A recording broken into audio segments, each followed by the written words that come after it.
qué lindo poder continuar, compartir, hablar de las cosas del Señor con cada uno de ustedes. Estas clases o esta serie de este tema fue algo muy productivo. Si bien podemos hablar de escatologías, de simbolismos, de las profecías del último tiempo, esta vez nos centramos en la iglesia, el rol que juega la iglesia de este último día.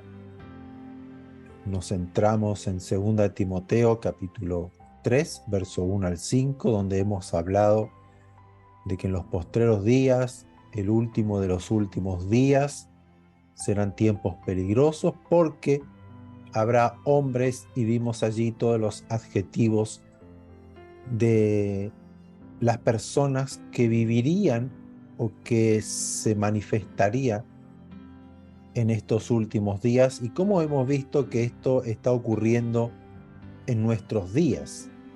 Por lo tanto, allí nosotros sacamos como conclusión que estamos viviendo en los últimos de los últimos días. Y vimos que la iglesia es la contraparte de estas características, de estos adjetivos.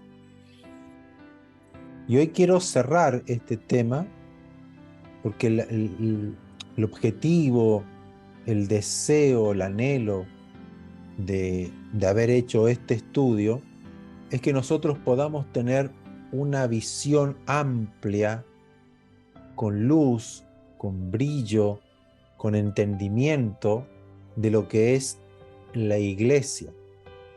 Si bien hemos hablado de la iglesia de este último día, cómo tenemos que nosotros ser la contraparte, esto no significa que la iglesia primitiva o la iglesia de siglo atrás era diferente. O sea, la iglesia siempre debía o debemos ser lo que hemos hablado en muchos aspectos. Por eso que el objetivo era analizarnos si estamos andando, viviendo como hijos de Dios, como luminares, como lámparas, si estamos siendo amables, somos afables, si somos aquellos que amamos a Dios primero, amamos al prójimo en segundo lugar, y luego nosotros, o somos aquellos que pensamos en nosotros mismos, si buscamos el dinero, si buscamos los placeres, si somos religiosos,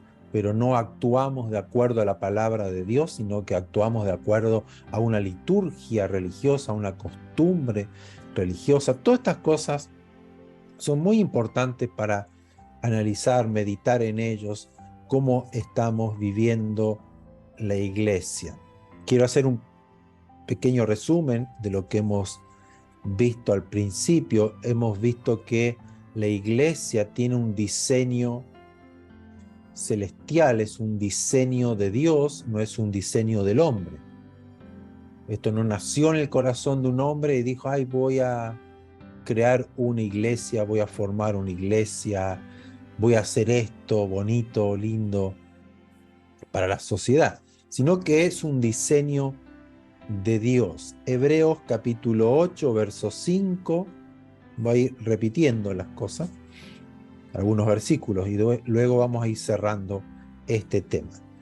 Dice aquí la carta a los Hebreos, capítulo 8, verso 5, los cuales, está hablando de los levitas, de los sacerdotes que ministraban en el templo, en el tabernáculo, dice, los cuales sirven a lo que es figura y sombra de las cosas celestiales. Como se le advirtió a Moisés cuando iba a levantar el tabernáculo diciéndole, mira, haz todas las cosas conforme al modelo que se te ha mostrado en el monte.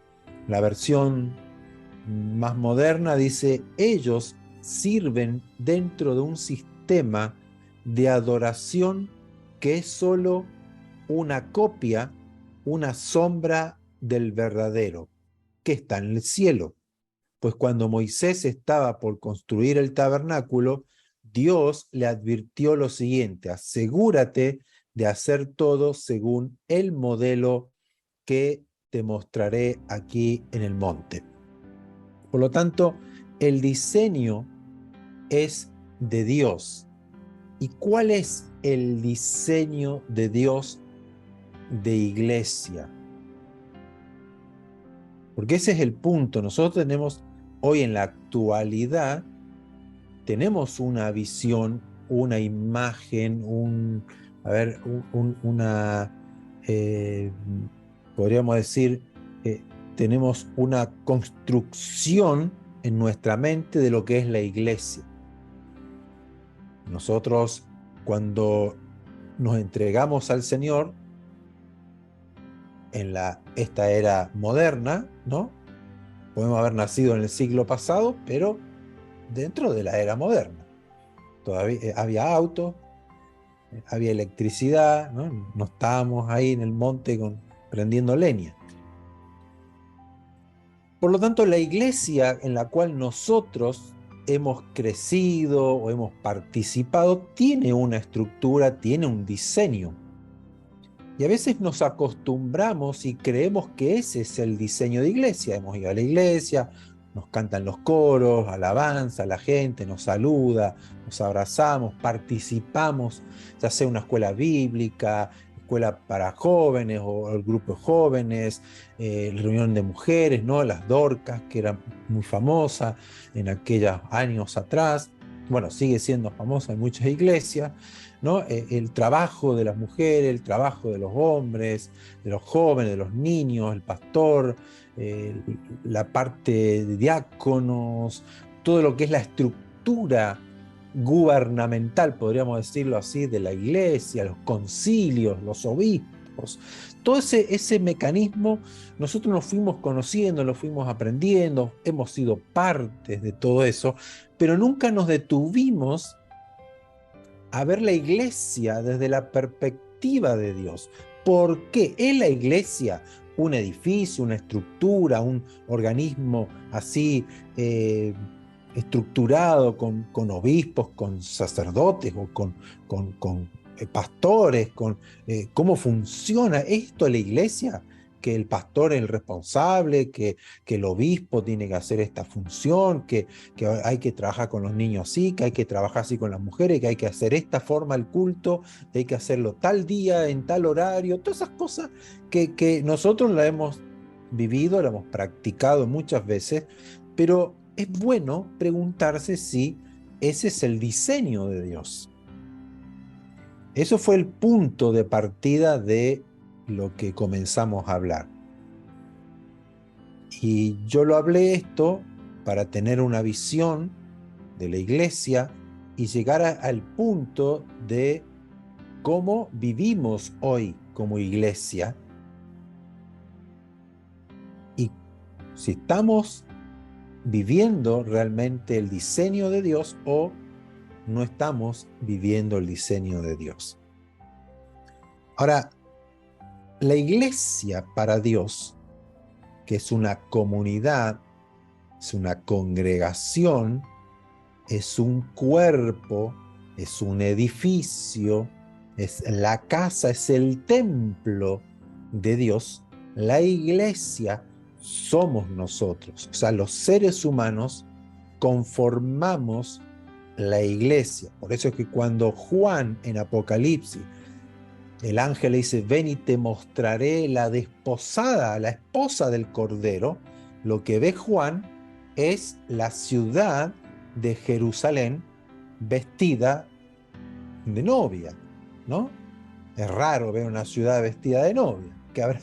O sea, no creo que sea una ciudad de concreto, de edificios, de casas, de cemento, de calles, de luces, sino lo que vio Juan es la figura, la copia, el símbolo, la señal, la sombra de lo verdadero. ¿Qué es lo verdadero? La iglesia que compone esa ciudad.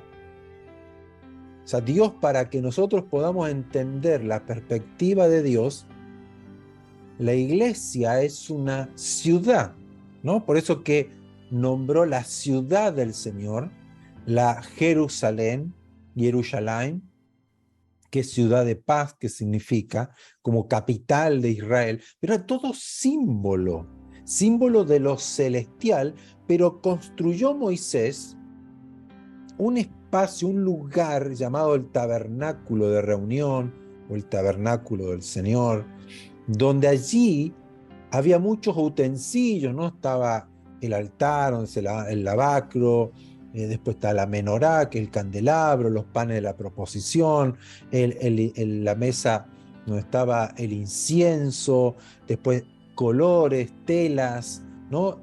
Todo diseñado de acuerdo a la visión, el arca del pacto, todo eso estaba hecho como sombra, como figura, como una copia de algo celestial. ¿Qué es lo celestial? No sé si alguna vez lo han visto como yo lo enseño o lo voy a enseñar o voy a repetir ahora. La iglesia, para resumirlo, nosotros hemos dicho, no, nosotros somos el cuerpo de Cristo. La iglesia es el cuerpo de Cristo, amén. Por lo tanto, lo que nosotros tenemos que entender y que se nos tiene que meter bien en la cabeza y en el corazón, la iglesia para Dios, el diseño de Dios, el tabernáculo que Moisés construyó, que era copia y sombra del verdadero, es el mismo Jesucristo. Eso es la iglesia. No es una institución nueva, no es una ciudad visible en el sentido de que esta es la ciudad de Dios, visible, ahí viven todos los que creen en Dios. No es algo material, a eso voy, no es algo material, la iglesia no es material, no es algo físico en el sentido visible a los ojos naturales. La iglesia es espiritual, es celestial. Y el diseño de Dios es Jesús. ¿Pero qué es Jesús? ¿Quién es Jesús? Porque predicamos de Jesús, hablamos de Jesús, pero ¿quién es Jesús? Siempre lo vemos como el lado humano de Jesús. Se hizo carne, pero ¿quién es Jesús? Jesús es Dios. Y si Jesús es Dios y tomó forma humana para redimirnos, rescatarnos, llevarnos al Padre, reconciliarnos con el Padre, perdonar nuestros pecados, se hizo hombre porque era necesario erradicar el pecado, porque ¿qué hizo el pecado? Nos separó de Dios. ¿Y qué es Dios? La imagen del hombre. El hombre es la imagen, recibe la imagen. Dice que el hombre fue creado a imagen y semejanza de Dios. Por lo tanto, tenemos que ver que la iglesia es la imagen, es el reflejo de Dios.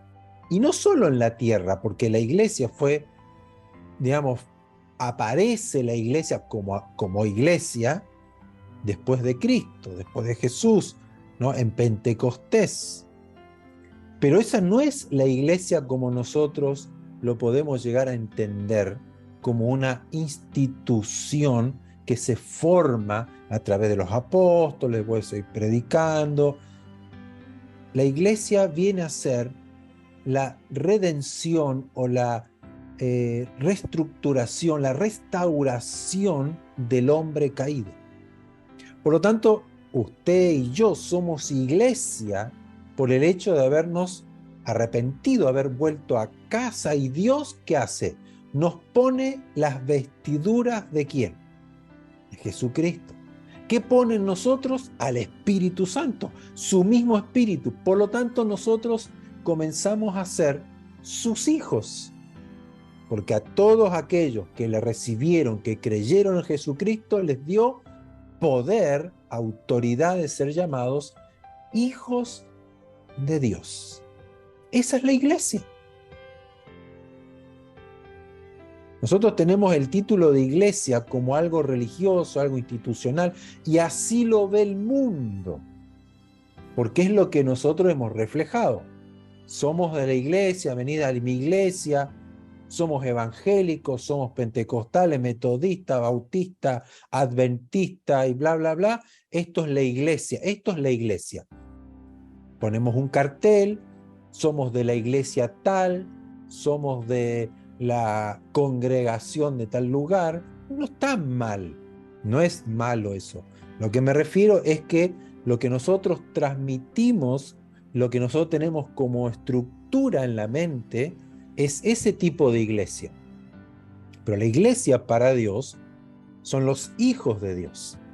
Son los que están a imagen y semejanza de Él, revestidos de Jesucristo, la imagen de Jesucristo. Porque Él es la verdadera iglesia, la celestial. ¿A dónde voy con todo esto? Que la iglesia del último día, como vimos que los hombres en los últimos días, como la maldad, las tinieblas van avanzando y la maldad va creciendo, la iglesia, como es Jesucristo, Pablo muy bien lo explica en muchas cartas. Él dice, yo estoy sufriendo lo que falta a causa del cuerpo de Cristo. O sea, él se sentía parte del cuerpo de Cristo. O sea, Cristo lo castigaron, los látigos, la corona de espinas, fue perseguido. Él, como parte del cuerpo de Cristo, se sentía también perseguido y sufriendo a causa del pecado. Y era perseguida la iglesia. O sea, se sentía parte de Jesús. Soy parte de su cuerpo. Así nos debemos sentir nosotros.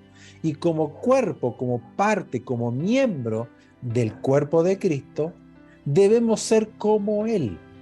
Esa es la iglesia. Y si el carácter o lo que los hombres en los últimos de los últimos días reflejan la maldad, reflejan el pecado, reflejan el carácter del diablo, calumniadores, injuriosos, infatuados, blasfemos, desobedientes a los padres, todo lo contrario a lo que es la imagen de Dios, la iglesia debe trabajar en esa área. Porque somos luz. ¿Y por qué somos luz? Porque Dios habita en nosotros. Y como Él es luz y en Él no hay ninguna tiniebla, nosotros no podemos andar en tinieblas. Eso es lo que hay que entender de lo que tenemos que aprender de estos últimos días. Si vamos a construir el diseño, una iglesia, miren lo que dice Pablo en Efesios 4, 22 al 24. Esto ya lo hemos hablado. Lo estoy tratando de resumir, tratando de enfocar un poquito más, recordar, ahondar un poquito más en esto. Dice, en cuanto a la pasada manera de vivir, despójense, quítense el viejo hombre, que está viciado conforme a los deseos engañosos. ¿Por qué deseos engañosos? Porque ¿quién es el que engaña? El diablo. ¿Y el pecado qué nos hizo hacer? La simiente del diablo, la semilla del diablo de corrupción, de maldad, fue puesta en nuestro corazón. Por lo tanto, el cuerpo, el viejo hombre, se guía, se direcciona, avanza, vive de acuerdo a sus deseos engañosos, creyendo que esto es bueno. Lo estamos viendo en la sociedad. Por eso que seguido podemos decir que la sociedad cada vez más alejada de Dios, más se parece a los deseos del diablo, ¿no? Robar, matar y destruir. Anda en tiniebla, no sabe dónde, ¿no? El mundo vive en oscuridad. ¿Por qué? Conforme a los deseos engañosos. Por lo tanto, nosotros que hemos creído tenemos que despojarnos de ese hombre carnal, de pecado. Verso 23, y renuévense en el espíritu de vuestra mente, y vístanse del nuevo hombre que es creado según Dios en la justicia y santidad de la verdad. O sea, aquí hay un trabajo, una construcción de este tabernáculo, de este diseño, de este templo que es Dios, que es la iglesia, o sea, que es Dios en la iglesia, y nos habla de vestirnos de un nuevo hombre. Y este nuevo hombre no es creado según ideología, no es creado según una creencia religiosa, un dogma, una enseñanza de hombre. Es creado según Dios. O sea, yo no voy a decir, esto es lo que yo tengo que hacer para mejorar. No, no, no. El nuevo hombre es creado a imagen de Dios. ¿Quién es este nuevo hombre?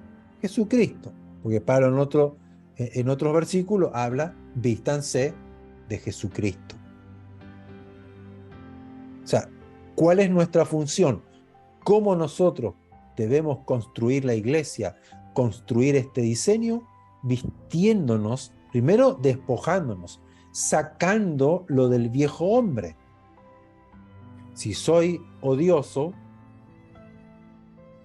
tengo que dejar de ser odioso. ¿Pero cómo? Renovando primero el espíritu de mi mente. ¿Cómo renuevo el espíritu de mi mente? No está hablando de los pensamientos humanos, está hablando del espíritu que controla mi mente. Es cambiando del chip de mi mente. Es poniendo la palabra del Señor. Pablo habla de que tenemos la mente de Cristo. Entonces tengo que poner la palabra del Señor en mi mente. Tengo que renovar mi mente, mi espíritu de la mente, que está viciado por el engaño, por el pecado. Entonces ahora tengo que poner la palabra del Señor. Se va renovando mi mente y me voy vistiendo del nuevo hombre y despojándome del viejo. Eso es lo que sería el punto final de lo que hablamos de 2 Timoteo, capítulo 3. Cómo el hombre de la sociedad refleja todo esto malo y nosotros debemos reflejar la imagen del Señor, que es justo y santo. El nuevo hombre es justo y santo. Vestíos, vístanse del nuevo hombre, creado según Dios en la justicia y la santidad. Efesios 4, capítulo 4, verso 1 al 6, dice: yo pues, preso en el Señor, les ruego que anden, que vivan como es digno de la vocación con que fueron llamados, con toda humildad y mansedumbre, soportándose con paciencia los unos a los otros en amor, solícitos en guardar la unidad del Espíritu Santo, en el vínculo de la paz, un cuerpo y un espíritu, como fueron también llamados a una misma esperanza de vuestra vocación. Un Señor, una fe, un bautismo, un Dios y Padre de todos, el cual es sobre todos y por todos y en todos. ¿Qué habla Pablo aquí? Para que lo entendamos bien. Cuando Jesús oró y Jesús enseñó a sus discípulos diciéndole primero en la oración cuando decía: Padre, que sean uno como tú y yo somos uno, que ellos sean perfectos en unidad. Él enseñó: el que ha visto al Padre me ha visto a mí. O sea, Dios es uno. El Espíritu Santo no se mueve solo, no vive solo, no hace las cosas como Él quiere, Jesucristo no hace las cosas como Él quiere, el Hijo, y el Padre tampoco hace sus cosas solo. Son uno. Es un solo Dios. Es un solo Dios. Por lo tanto, cuando Jesús dice, Padre, que ellos, ¿quiénes? Nosotros, los que han de creer, los discípulos, que ellos sean uno, uno, como tú y yo somos uno, y que ellos sean uno con nosotros. O sea, aquí, esto cuesta mucho entenderlo, porque nosotros estamos siempre, nuestra mente piensa individualista, en mí, en yo y el otro, o tú y yo. Pero aquí estamos hablando de uno, un solo cuerpo, un solo espíritu, un solo Señor. Hay una sola fe, hay un solo bautismo, un solo Dios y Padre de todos. O sea, un solo Dios y Padre de todos, el cual es sobre todos, está por encima de todo. Pero dice que es por todos. O sea, aquí habla de Jesús. Tenemos al Padre que está por sobre todo, Jesús que es por todos para cubrir nuestros pecados, perdonar nuestros pecados, que se dio por todos nosotros, pero también está en todos, que es el Espíritu Santo, pero es un solo Dios. ¿Con qué voy a esto? Pablo aquí dice que nosotros tengamos humildad, mansedumbre, nos tenemos que soportar con paciencia, en amor, solícitos, o sea, dispuestos en guardar la unidad del Espíritu. Entonces yo aquí concluyo esto diciendo, la iglesia es una sola, y es una sola con Dios. Por eso que hablamos de un cuerpo. Dios no está dividido. Dios no se separa. Dios no se divorcia. Dios no puede ser quebrantado, roto en partes. No, es un solo Dios que está sobre todos nosotros, está por todos nosotros y está en todos nosotros. Entonces la iglesia es la imagen, es el reflejo de Dios. Hoy estamos en este cuerpo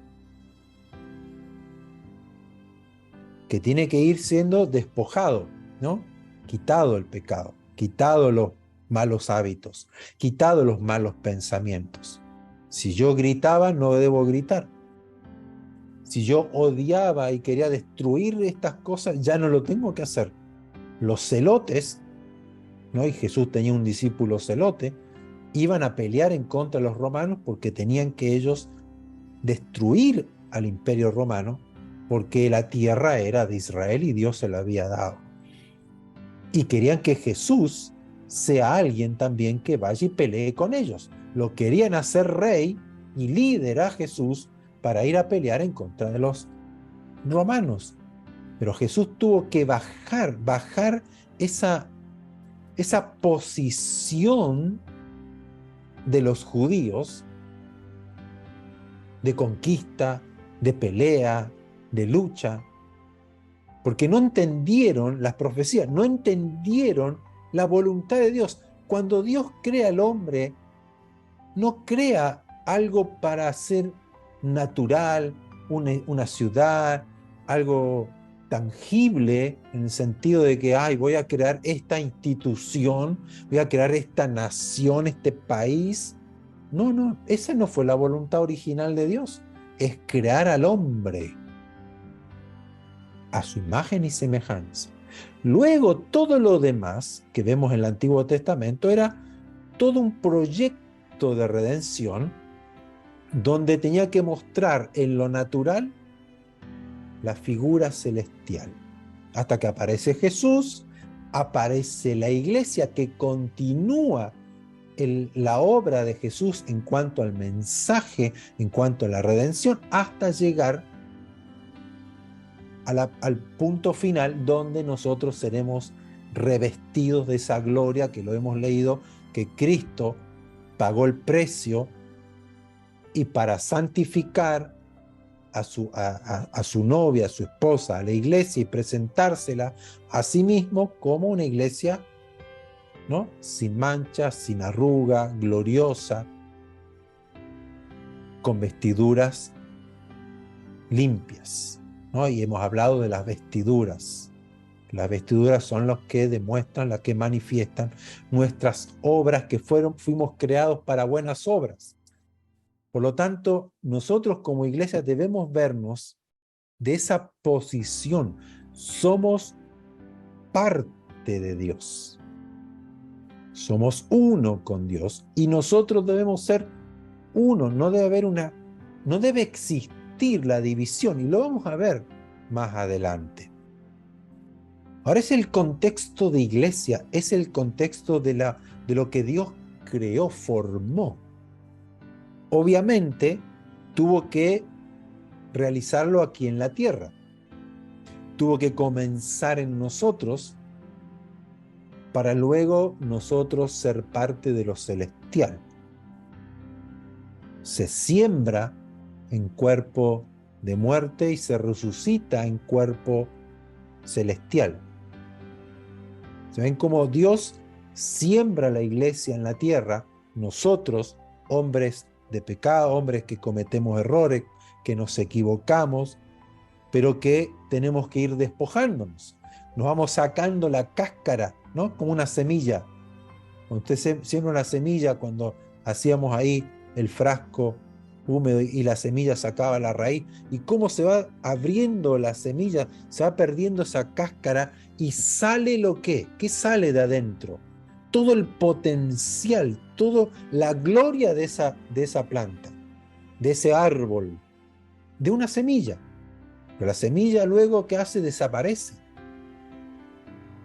Entonces nosotros somos así, esa cáscara se tiene que ir quitando, tenemos que ir despojándonos de ese viejo hombre, quitándonos, y nos vamos revistiendo, vamos dejando que el hombre interior, el hombre creado a imagen de Dios, se va manifestando, amando al prójimo, amando al enemigo, orando por el que me persigue, soportando al que me ultraja, al que me habla mal de mí, teniendo la paz, tratando de trabajar en el vínculo de la paz, en la unidad. Comienzo a amar a mis hermanos, siento que Dios está, podemos ver a Dios obrar y vamos edificando la iglesia, el edificio, la nación, el templo, la casa, el tabernáculo, como le queramos llamar, que solamente esos son nombres para que podamos entender cómo Dios funciona en la iglesia aquí en la tierra.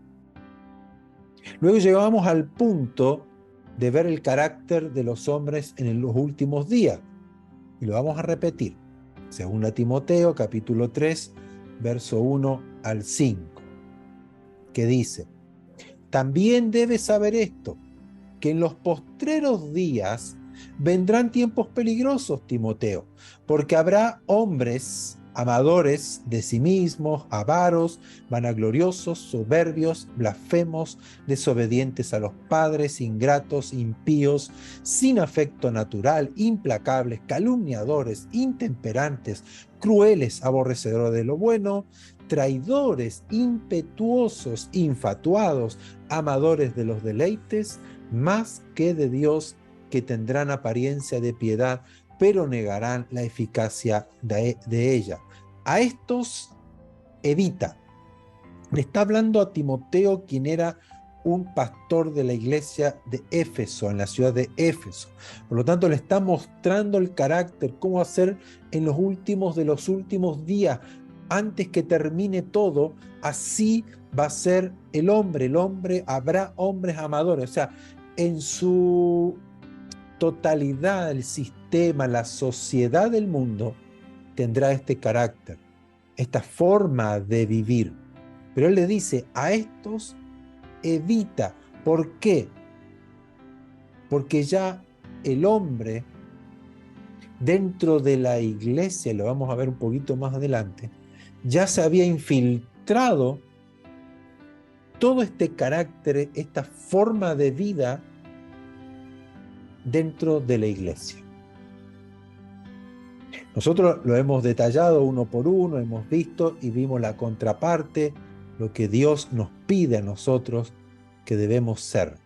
Pero aquí habla de que un ser humano se manifiesta como amador de sí mismo, un egoísta, es un avaro, es un vanaglorioso, es un soberbio, es un blasfemo, es un desobediente a los padres, no hay respeto por los padres, por las autoridades, son ingratos, son impíos, sin afecto natural, o sea, desprecian a los hijos, es un problema los hijos ahora, son implacables, no perdonan, calumnian, hablan mal del otro, lo critican, son intemperantes, son crueles, aborrecedores de lo bueno, son traidores, impetuosos, infatuados, amadores de los deleites, no piensan en su propia satisfacción, no en lo que el Señor quiere, no en lo que Dios pide, que tienen apariencia de piedad, religiosos, que pueden ir a la reunión, que pueden ir a la iglesia, que pueden participar en actividades, pero niegan la eficacia, la influencia de la palabra de Dios en su vida. O sea, la palabra de Dios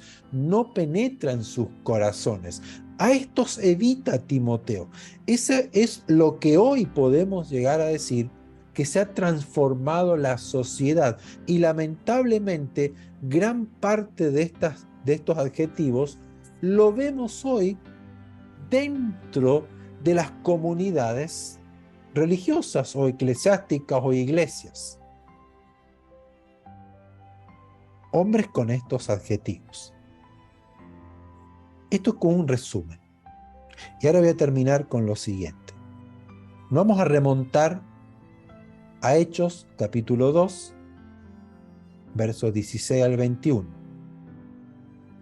Viene el Espíritu Santo, escucha a la gente hablar en lengua, había mucha gente de diferentes ciudades, judíos que iban al templo porque era la fiesta de Pentecostés, la fiesta de Shavuot, de las cosechas, donde se llevaban las ofrendas de los frutos al templo, dando gracias al Señor por la cosecha, por lo que se había recaudado, un año bendecido. Entonces llegaban a Jerusalén, y ahí en Jerusalén estaban los discípulos. Dice que había 120 en un aposento alto, una parte, el segundo piso, tercer piso de alguna construcción de allí, de Jerusalén, y se siente un estruendo, llega el Espíritu Santo, comienza a hablar la lengua, entonces toda la gente se junta, ¿no? Porque había mucha gente. Fue algo sorprendente. El Espíritu Santo no vino calladito, no vino en silencio, ¿no? Vino acá con todas las pompas. Entonces llamó la atención de todo el pueblo que estaba allí, y Pedro comienza a predicar. Cuando Pedro hacía unos 10 días antes, unos 50 días antes, estaba negando a Jesús, teniendo miedo, porque lo podían matar a él también. Entonces él predica y le dice, no estamos borrachos, esto es el horario que es de mañana, es temprano. Dice, esto es lo dicho por el profeta Joel. No hay el hijo de Edward, el profeta Joel dice, y en los postreros días, dice Dios, derramaré de mi espíritu sobre toda carne, y sobre vuestros hijos y sobre vuestras hijas. Ellos van a profetizar, los jóvenes verán visiones, y vuestros ancianos soñarán sueños. Y de cierto sobre mis siervos y sobre mis siervas, en aquellos días, derramaré de mi espíritu y profetizarán. Y daré prodigios arriba en el cielo y señales abajo en la tierra, sangre y fuego y vapor de humo. El sol se convertirá en tinieblas y la luna en sangre, antes que venga el día del Señor grande y manifiesto. y todo aquel que invocar el nombre del Señor será salvo. Esta profecía es crucial, porque aquí habla de que en los postreros días,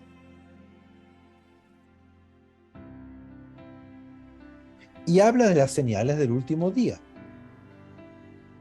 Dice, derramaré de mi espíritu. Por lo tanto, desde ese momento donde vino el Espíritu Santo sobre la iglesia o los discípulos, 120 que estaban allí, desde ahí comenzó lo que podríamos llamar los postreros días. O sea, nos trasladamos al fin. Es un periodo de tiempo que es el fin de los tiempos o el fin de los días, que es el periodo de la iglesia, que es el periodo del ser humano, para cerrar Dios todo lo que son las profecías, los sellos, todo, cerrar todo y entronar al Rey de Reyes, el Señor de los Señores y todo lo que está escrito en Apocalipsis. Aquí comienza la función, podríamos decir, la actividad, la manifestación, la aparición de la iglesia, de los hijos de Dios, del cuerpo de Dios, del templo de Dios, ya no como un edificio, ya no como el templo de Salomón, ya no como el tabernáculo de Moisés, sino que dice, derramaré de mi espíritu sobre toda carne. Antes, el Espíritu Santo tomaba a un rey, tomaba al sacerdote, al sumo sacerdote, a un profeta, muy puntual. Pero también el Espíritu Santo, la gloria de Dios, llenó el tabernáculo, llenó el templo cuando fue inaugurado con Salomón. La gloria de Dios descendió sobre el templo. O sea, dando a entender el Señor que su voluntad y su objetivo somos nosotros, no el edificio, no la construcción material de concreto, de piedra, de tela, de palos, sino nosotros. Nosotros somos el objetivo principal, mayoritario, el deseo, el anhelo de nuestro Dios, somos nosotros. Por lo tanto, aquí dice, derramaré en aquel momento, en los últimos tiempos, de mi espíritu sobre toda carne. Y vuestros hijos y vuestras hijas profetizarán, vuestros jóvenes verán visiones y vuestros ancianos soñarán sueños. O sea, que eran atributos del profeta, que eran atributos de los reyes, que eran atributos de los sumos sacerdotes. Aquí sobre todos, sobre toda carne, de cierto aún sobre los ancianos. Pero también dice, y daré prodigios arriba en el cielo y señales abajo en la tierra, sangre y fuego y vapor de humo, el sol se convertirá en tinieblas. Señales que esas no se cumplieron, pero que es parte de estos postreros días. Nosotros estamos viviendo en los postreros días. Entonces aquí comienza el proceso del fin, pero también comienza el proceso de la construcción del diseño de Dios en el hombre. Antes el diseño de Dios se reflejaba en algo material, en algo visible, un templo, el tabernáculo. Ahora todo eso pasa a ser del hombre. El diseño, la iglesia, el diseño de Dios, la imagen del Señor en la iglesia por el derramamiento del Espíritu Santo. Hechos capítulo 2, seguidito, sabemos que se convirtieron 3.000 personas al Señor en ese momento, sin contar las mujeres y los niños. Puede haber sido 5.000, 6.000, 7.000, no lo sabemos, pero eran mucha gente. Capítulo 2, verso 44 al 47. Me gusta tanto esto. Dice, todos los que habían creído estaban juntos y tenían en común todas las cosas y vendían sus propiedades y sus bienes y los repartían a todos según la necesidad de cada uno. y perseverando unánimes, cada día en el templo, porque eran judíos, iban al templo, y partiendo el pan en las casas, comían juntos con alegría y sencillez de corazón, alabando a Dios y teniendo favor con todo el pueblo. Y el Señor añadía, sumaba, traía cada día a la iglesia los que habían de ser salvos. Un poquito más adelante, Hechos capítulo 4, verso 32 al 35, dice algo parecido. Y la multitud de los que habían creído, ya que había más gente, era de un corazón y un alma. Y ninguno decía ser suyo propio nada de lo que poseía, nada de lo que tenía, sino que tenían todas las cosas en común. Se repite lo que habíamos leído antes. Y con gran poder los apóstoles daban testimonio de la resurrección del Señor Jesús, y abundante gracia era sobre todos ellos.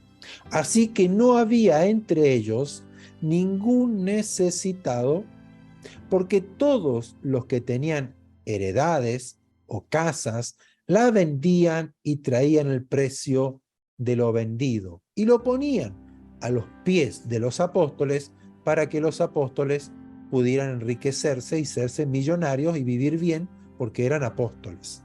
No, dice, y se repartía a cada uno según su necesidad. Decimos amén. Esto es el inicio de la iglesia, el comienzo del fin. Ahí comienza el fin.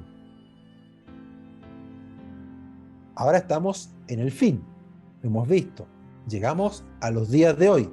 Hombres avaros, vanagloriosos, soberbios, vanagloriosos, ¿no? Todo eso, ¿no? Por eso dije que ahora los apóstoles, con relojes de oro, con aviones particulares, con mansiones, con mucho dinero, con guardaespaldas y todo, porque los apóstoles ahora están llegando al fin de los días y para ellos la profecía es que ellos van a ser multimillonarios y ricos, porque los apóstoles de antes eran pobres, no servían, no entendieron el mensaje de Cristo. Pero si yo analizo esto, para no alargarme mucho, porque yo me gusta, me apasiona esto, la iglesia del comienzo, del inicio, cuando recibieron el Espíritu Santo y fueron llenos del Espíritu Santo, se sintieron y vivieron siendo uno. Ellos entendieron que ya el templo, la iglesia, la comunidad, el tabernáculo eran ellos. Entendieron que lo material era pasajero, no necesito nada de todo esto. Voy a venderlo. Tengo esto, ¿para qué lo quiero? Porque hay un miembro de mi iglesia, un miembro del cuerpo de Cristo que está en necesidad. Entonces, ¿qué entendieron ellos? Que si a mí me duele el dedo, yo no le pego, no me lo corto y lo dejo afuera. ¿Qué hago? Lo curo. Que si a mí me duelen los riñones o me duele el estómago, el cuerpo todo se duele y va a hacer lo imposible para que se cure, para que se sane y para que esté bien. Ellos entendieron que si el estómago me está pidiendo comida, tenemos que comer. Que si hay una necesidad en el cuerpo, tiene que ser suplida. Entendieron a cabalidad lo que significa el cuerpo, la iglesia, uno con el Señor. O sea, aquí vemos la respuesta del Padre a Jesús. Señor, que ellos sean uno como tú y yo somos uno. Que ellos sean perfectos en unidad. Y esto es maravilloso, Porque aquí nadie calumniaba a nadie. Nadie miraba al otro como diciendo, oye, este tiene plata y no reparte. Ay, ¿qué se cree ahora? ¿Cómo Dios lo ha bendecido y a mí no me ha bendecido? ¿Por qué a él, Señor, y a mí no? ¿Y por qué tengo que obedecer al apóstol que me va a decir lo que yo tengo que hacer? Si yo antes iba al templo, tengo que hacer los sacrificios, ahora me dicen que no. No, está equivocado, esto es falsa doctrina del apóstol Pedro. Están todos borrachos, hablan todos en no sé en qué idioma. No. ¿Pero por qué? Porque fueron llenos del Espíritu Santo. Y el Espíritu Santo cambió, transformó sus vidas, les abrió los ojos. El Espíritu Santo les dio el sentido de unidad como es Dios. Y ellos se sintieron parte de Dios. Por lo tanto, Dios fluía sobre ellos, por la mano de los apóstoles, y había multitudes, porque no estamos hablando, bueno, era un grupito de 10 personas, compartían, comían, con sencillez de corazón, ¿no? El grupito acá de los hermanos que se aman, que se quieren, vino uno nuevo, no sé, no, mejor ese no lo invitemos porque es medio raro, no sé, viene con cosas medio raras. No, acá era una multitud. Todos los que habían creído eran de un corazón y un alma. ¿Qué significa eso? No había división, no había rupturas.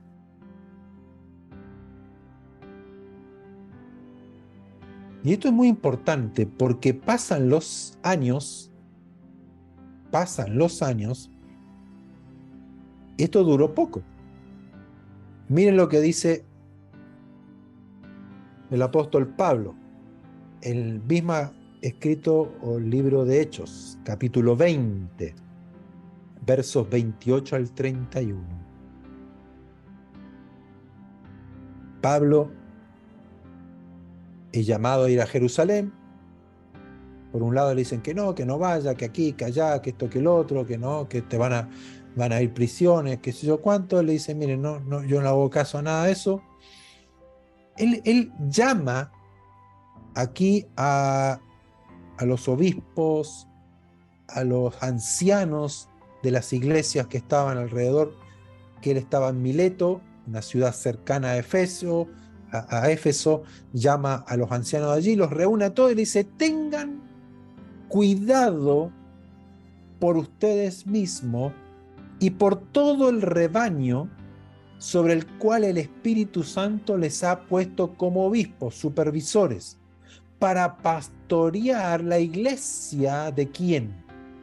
Del pastor Alberto, la iglesia del pastor tal y cual, o de fulano y mengano y sultano, la iglesia del apóstol Pablo, la iglesia del apóstol Pedro, la iglesia del apóstol Maldonado, Cashluna, César Castellano, el apóstol Francisco, Pancho para los amigos, el Papa Pancho. No, dice la iglesia, para pastorear la iglesia, el cuerpo, la comunidad del Señor, el cuerpo del Señor, la cual Jesús adquirió para sí mediante su propia sangre. Él pagó el precio, Él la compró. Porque yo sé, aquí escuchen bien, porque yo sé que después de mi partida entrarán en medio de ustedes lobos rapaces que no perdonarán la vida del rebaño. Y que de entre ustedes mismos se levantarán hombres que hablarán cosas perversas para descarriar a los discípulos tras ellos. Por tanto, velen, estén atentos, vigilantes, acordándose que por 3 años, de noche y de día, no cesé, no paré de amonestarles con lágrimas a cada uno de ustedes.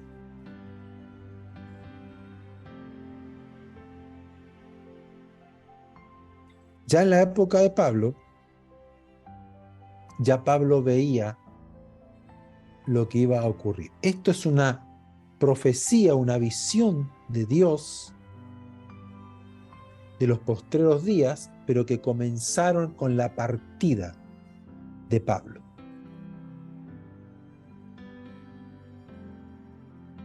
Cuando ya Pablo ya no estaba con ellos. Desde allí en adelante, y esto puede haber, no tengo la fecha exacta, pero tiene que haber pasado unos 30, 40 años después del Pentecostés. O sea, no duró mucho el auge, el de un solo corazón, el de amarnos, el de perdonarnos, el soportarnos. Porque Pablo le dice, miren, tengan cuidado de ustedes y de todo el rebaño.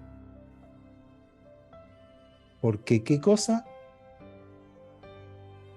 Entrarán en medio de ustedes lobos rapaces que no perdonarán la vida.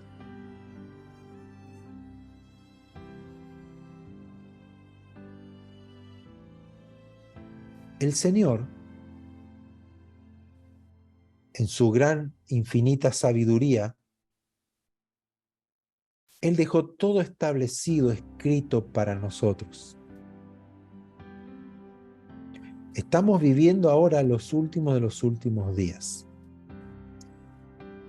Y hemos visto y vemos cómo hay lobos rapaces que devoran al rebaño y que de entre ellos mismos, de sus líderes, obispos o pastores, se levantarían hombres que hablarán cosas perversas.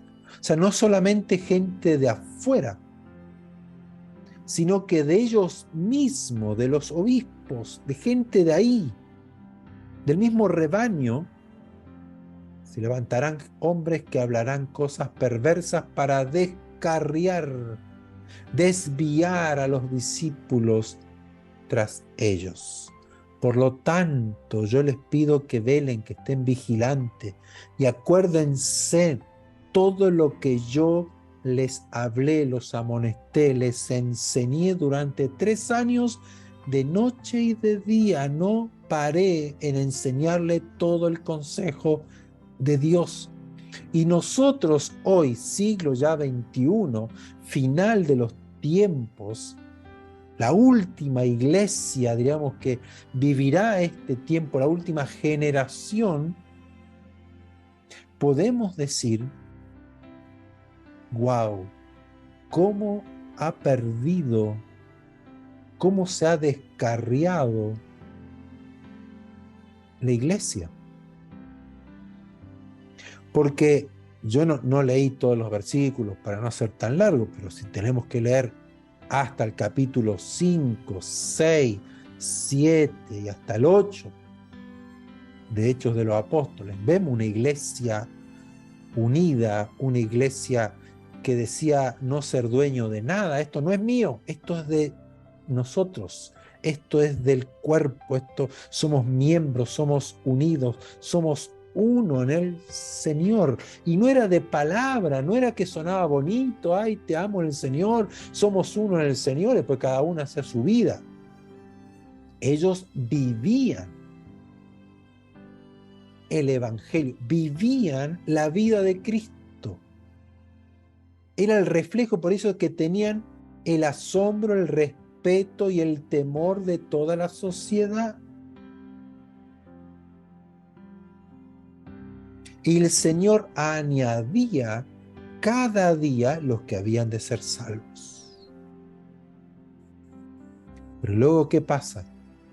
Comienza el diablo a poner su semilla.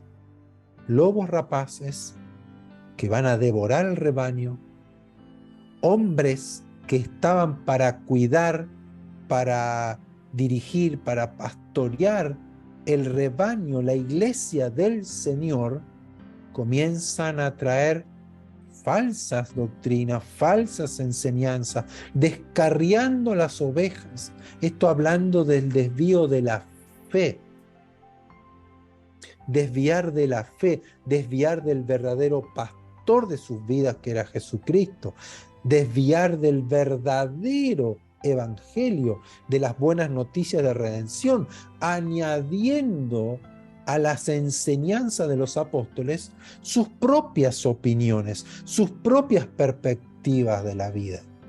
Entonces todo esto fue dividiendo la iglesia, este cuerpo maravilloso, este cuerpo tan hermoso, construido por Dios, edificado por Dios, diseñado por Dios, comienza a sufrir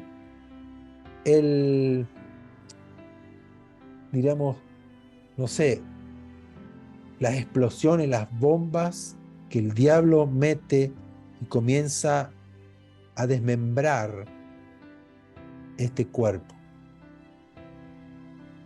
Y así fueron pasando los siglos, los años, ¿no?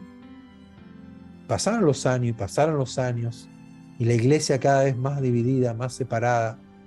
Hubieron momentos de personas, hombres que Dios usó para traer un evangelismo explosivo a naciones puntuales, que ha llevado el evangelio. Veo mucha gente convirtiéndose al Señor, experimentando el poder de Dios, pero nunca llegó a ser lo que fue al principio.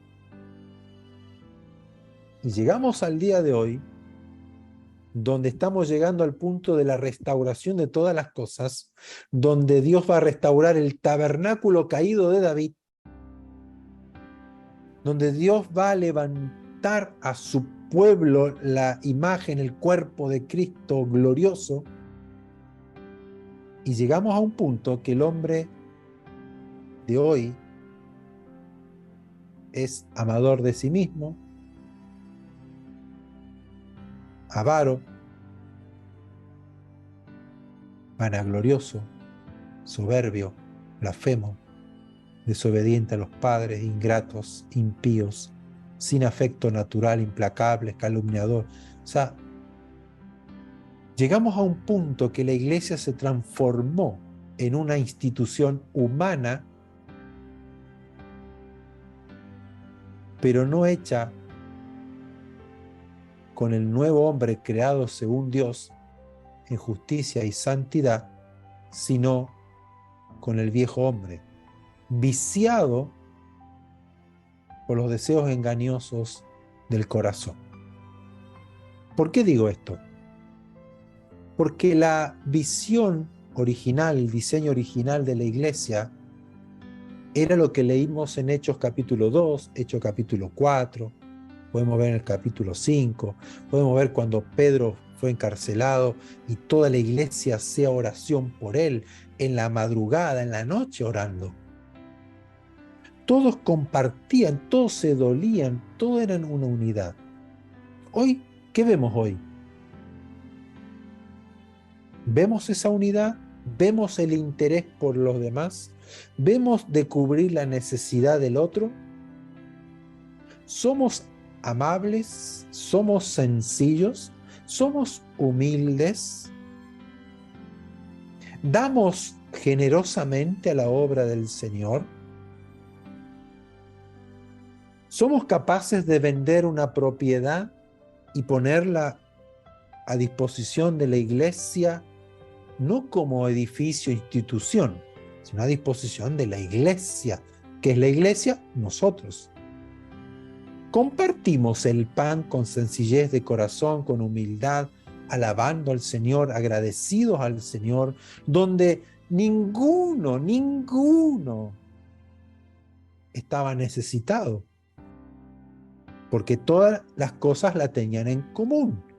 No, esto es mío, no me toqué, esto no lo vemos hoy. Hemos llegado a un punto donde el amor y donde la unidad, que eran las oraciones de Jesús, que sean uno, como tú y yo, Padre, somos uno, y que se amen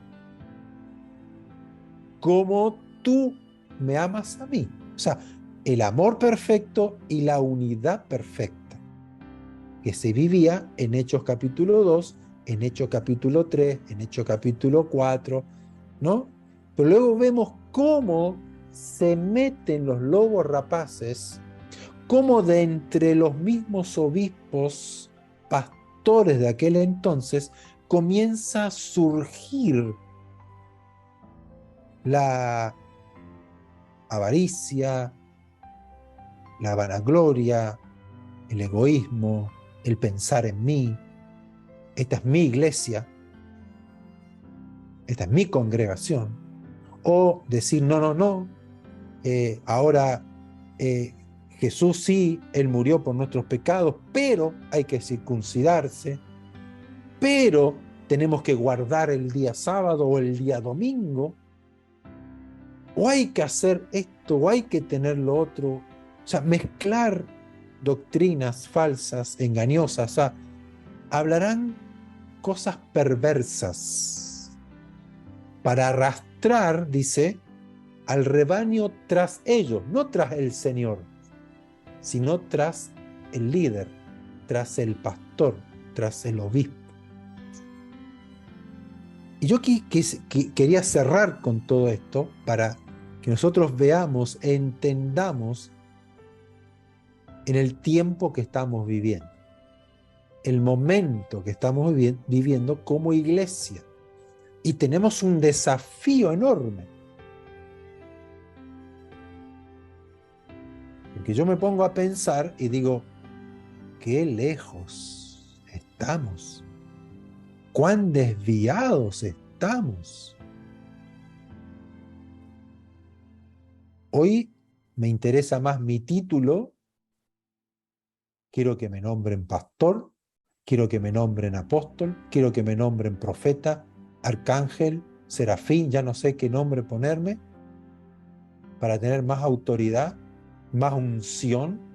Yo profetizo, Dios me muestra, Dios me da sueños para la nación, para el país.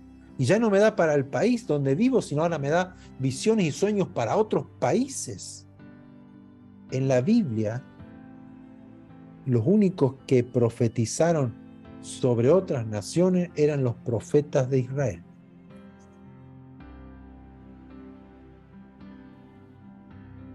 donde hablaba Dios a esa nación o al rey de esa nación.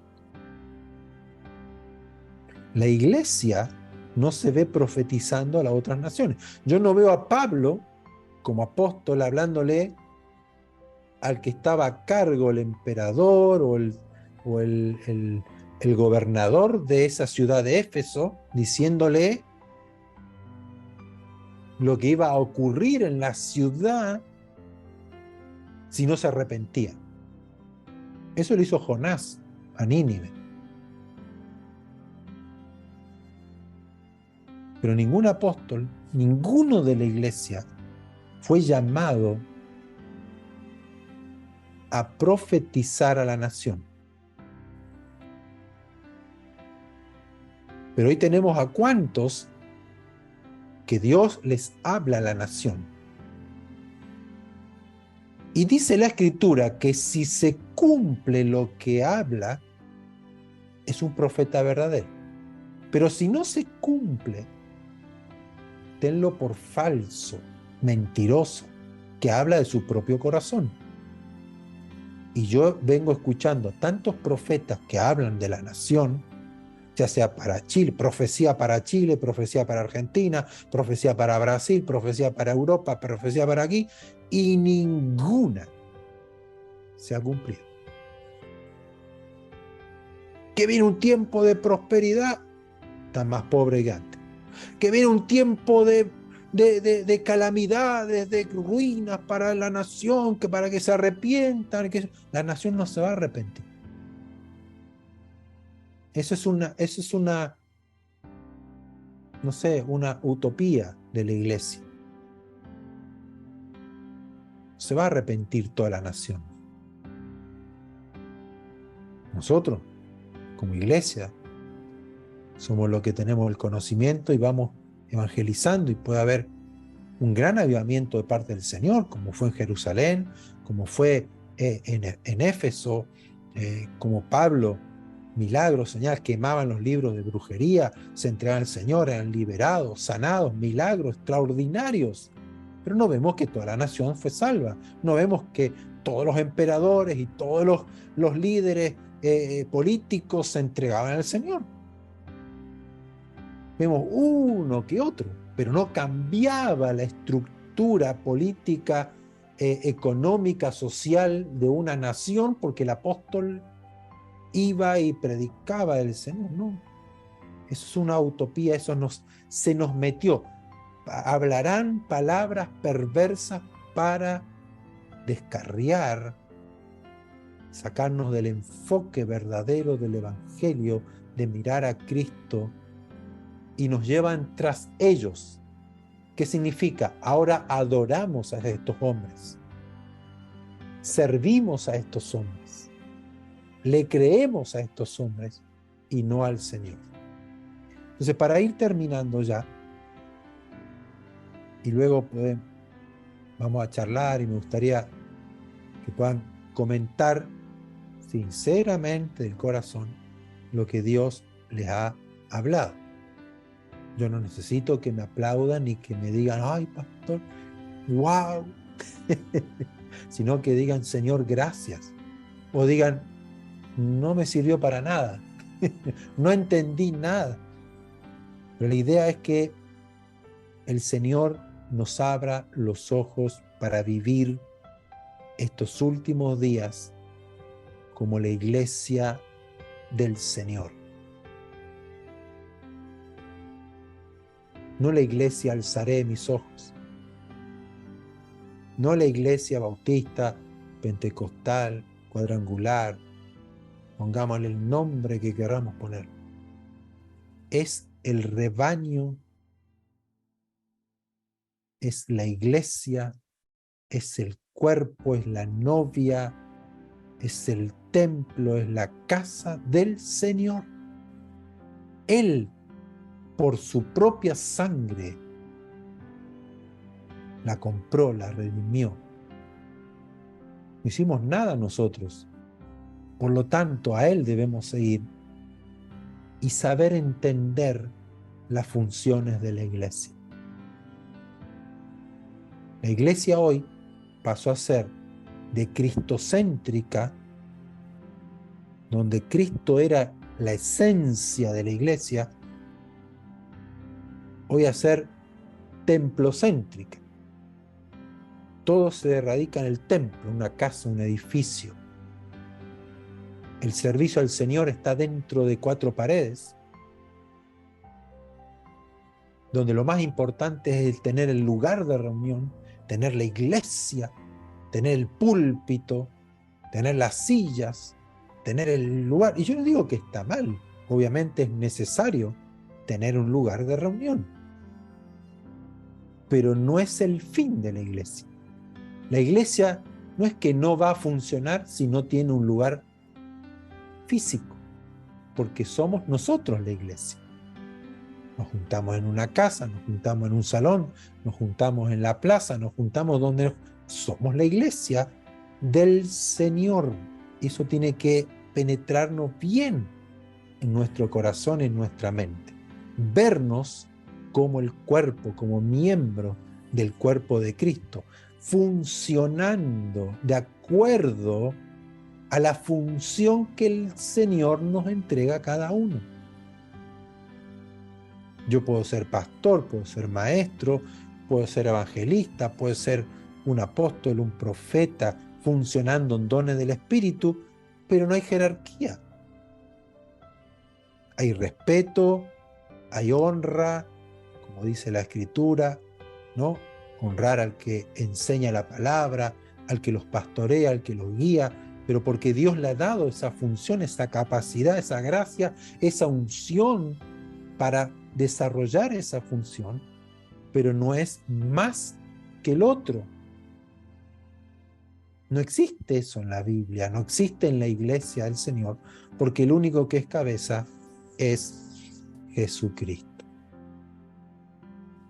Entonces, amados, cerrando ya como broche de oro, en estos últimos días que estamos viviendo ya, porque vemos cómo se ha manifestado la sociedad global, generalizada en todo el mundo, una sociedad que busca su propio bien solamente, que son vanagloriosos, soberbios, todo lo que hemos detallado, que lo pueden volver a escuchar en la página de YouTube, que están todos los videos ahí, todos los mensajes grabados.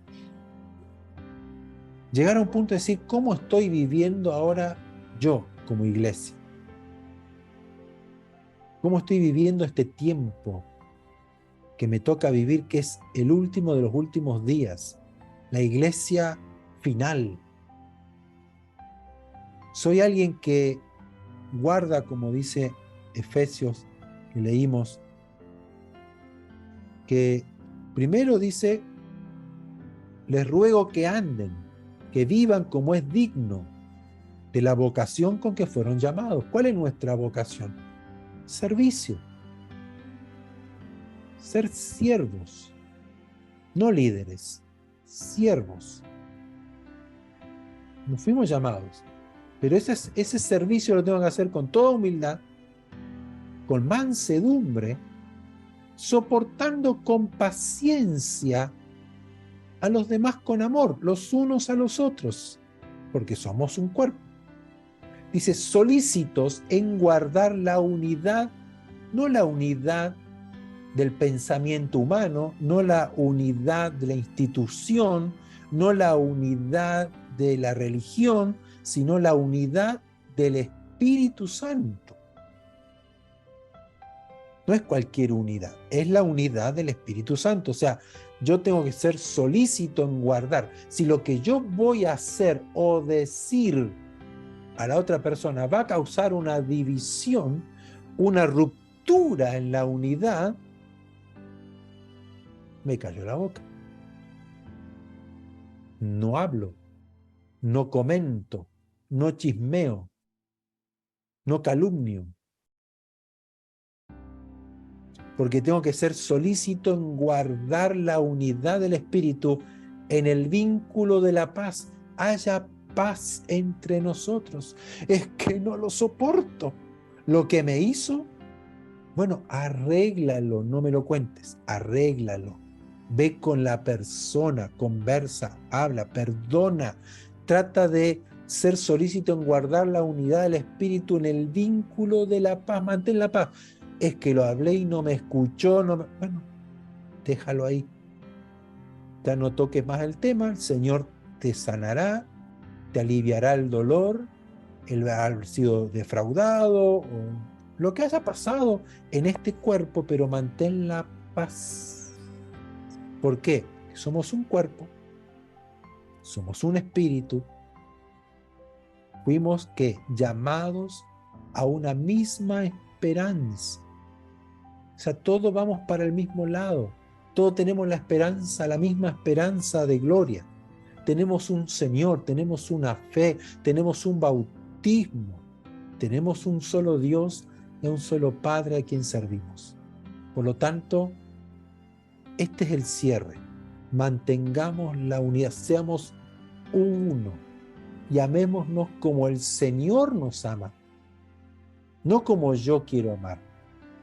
No amo porque me cae bien, tengo que amarlo aunque no me caiga bien, porque es el Señor quien pagó el precio, es la oveja del Señor, es el Señor el dueño de la iglesia, y yo fui llamado a trabajar en este rebaño, a poner lo que Dios me ha dado a funcionar para edificar esta casa. Esa es mi función, porque yo tengo que dar cuenta delante de Él, no delante de la gente. Yo tengo que dar cuenta delante de Él. Por lo tanto, tengo que hacerlo con humildad, con sencillez, con un corazón dispuesto a mantener la unidad, la paz y el amor entre nosotros. Cada uno de nosotros tiene esa función. Amén. Vamos a orar y luego abrimos los micrófonos. Si alguien quiere comentar, hablar, preguntar, mantener la libertad. Amado Padre, gracias por tu bondad, tu fidelidad. Gracias por este estudio, estas enseñanzas, haber leído estos versículos, haber entendido un poco más acerca de tu iglesia, de tu diseño, de quiénes somos para ti, tu especial tesoro, real sacerdocio, nación santa, pueblo adquirido por Dios para anunciar tus virtudes, ser tu imagen, revestirnos del nuevo hombre, revestirnos de Jesucristo, despojarnos del viejo hombre, despojarnos de los vicios, despojarnos de los malos deseos, despojarnos del engaño y poder mirarte a ti, porque tú eres el que pagó el precio para mi redención, para ser parte de tu cuerpo, ser parte de tu familia, ser hijo de Dios, hijo tuyo, Señor. Esa es tu voluntad, ese es tu propósito, Señor, para mi vida. Y has derramado de tu Espíritu Santo sobre nosotros cumpliendo tu profecía. Y estamos hoy viviendo el último día, el último tiempo como iglesia. Señor, ayúdanos a caminar en fe, pero ayúdanos a caminar en obediencia, haciendo tus obras, cumpliendo así lo que falta de tu obra cuando viniste aquí en la tierra.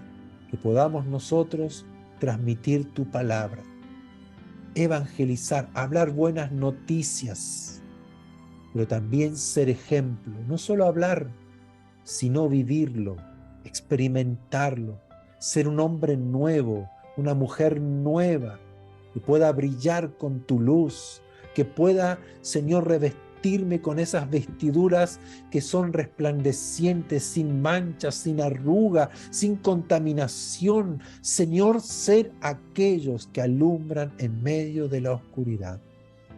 Ser aquellos que hablan en tu nombre, que hablan tus buenas noticias para aquellos que todavía no creen, que no han creído, que están necesitando. Ayúdanos, Señor, como cuerpo, como iglesia, a sentirnos uno, de un solo corazón, de una sola alma.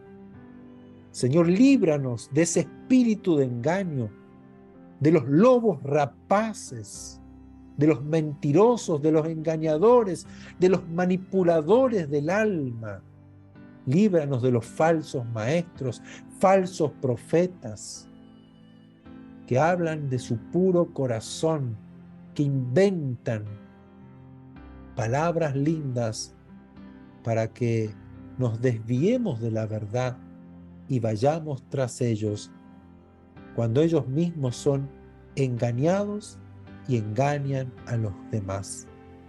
Padre, ayúdanos a seguirte a ti, a oír tu voz, a llenarme de tu Espíritu Santo, a estar vigilante cada día, no solo por los que engañan, no solo por los que mienten, no solo por los que nos quieren desviar, sino ayúdame a estar vigilante de mí mismo, como Pablo le decía a estos obispos, a estos pastores: cuídense de ustedes mismos, miren cómo andan, que sean dignos de su llamado, andar en humildad, en sencillez, mansedumbre, teniendo, Señor, el fruto del Espíritu Santo, siendo solícito en guardar la unidad del Espíritu.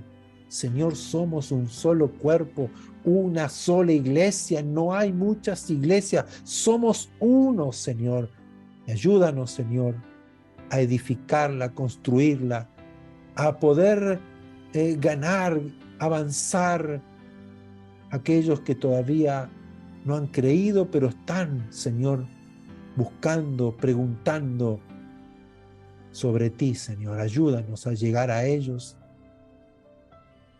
para poder hacerles ver tu obra, tu amor, tu perdón, y que ellos vuelvan su corazón a ti, se arrepientan sean limpiados y sean transformados en una nueva criatura, un nuevo hombre, una nueva mujer, que te ame, que te adore, que te alabe, que te sirva.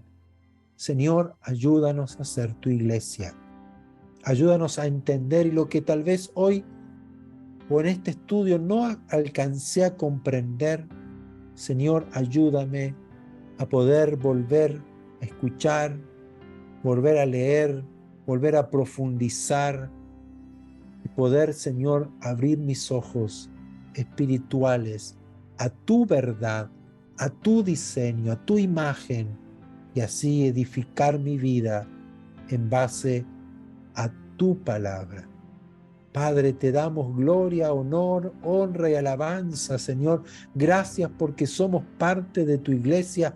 Gracias porque somos parte de esta última generación de tu iglesia, de tu cuerpo, el cual debemos brillar en un momento tan peligroso, difícil que nos toca vivir, donde toda la sociedad en su conjunto se ha corrompido, está bajo el maligno, está en oscuridad. Señor, nosotros somos tu luz, somos tu pueblo, y nos has dado el poder, la gracia, el favor, la unción, la llenura de tu Espíritu Santo para completar y cumplir esta obra, este llamado, esta vocación que nos has entregado hasta el día en que tú nos vengas a buscar, nos tomes para tener las bodas del Cordero y estar contigo para siempre, Señor. Padre, te adoramos, te exaltamos y te alabamos de todo nuestro corazón. En el nombre de Jesús, nuestra gratitud a ti, Señor, por tu palabra, por tu presencia que está hoy en medio nuestro. Amén.